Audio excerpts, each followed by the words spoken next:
سلام بچه‌ها، می‌خوایم یه بازی بکنیم که یه سری کارت داره روش سوالی نوشته شده. نفر اول اون سوالو میپرسه، بعد یه دستگاهی داره که دست به دست میکنیم، تایمش اگه تمام بشه میبازیم، بعد اون سوالو باید جواب بدیم.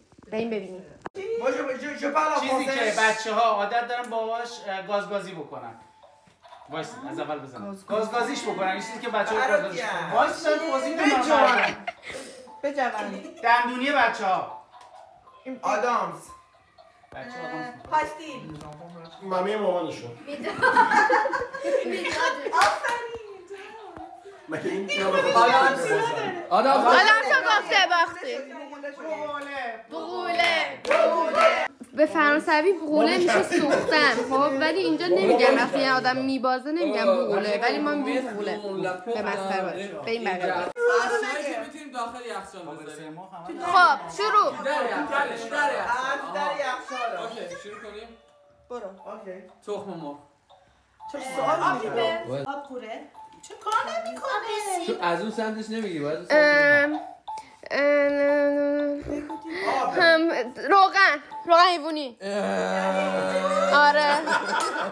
این همیشه دیر به من میده. وقتی قرمز میشه اینجوری میکنه. باشه من بغوله شدم.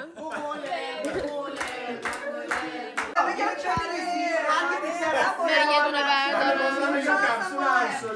کاری که نمیتونیم توی کتابخونه انجام بدیم. چه بار دیگه؟ داد زدن. گوشی تلفن صحبت کردن. رقصیدن. نماز خوندن. بالا پایین پریدن. پتر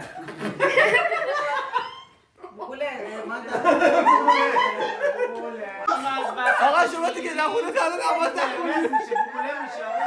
یه دونه دایناسور، اسم این دایناسور خیلی سخته. ما سر جمع فقط بگید دایناسور، یه دایناسور 12 تا دایناسور ما میشناسیم. ما کلا یه دایناسور میشناسیم. 12 تا دایناسور میشناسید؟ ما همه شیره 12 تا دایناسور شیره ما میشناسیم. ما همه این دایناسور جنتی به خدا عوض کرد بچه‌ها. چیزی که توی جام دادی یا کیفای کوچولو میتونیم پیدا کنیم.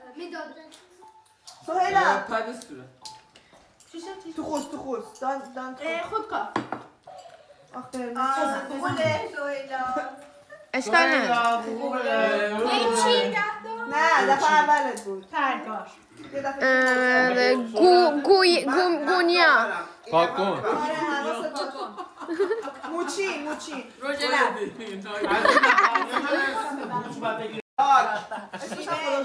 مداد فراش لبلو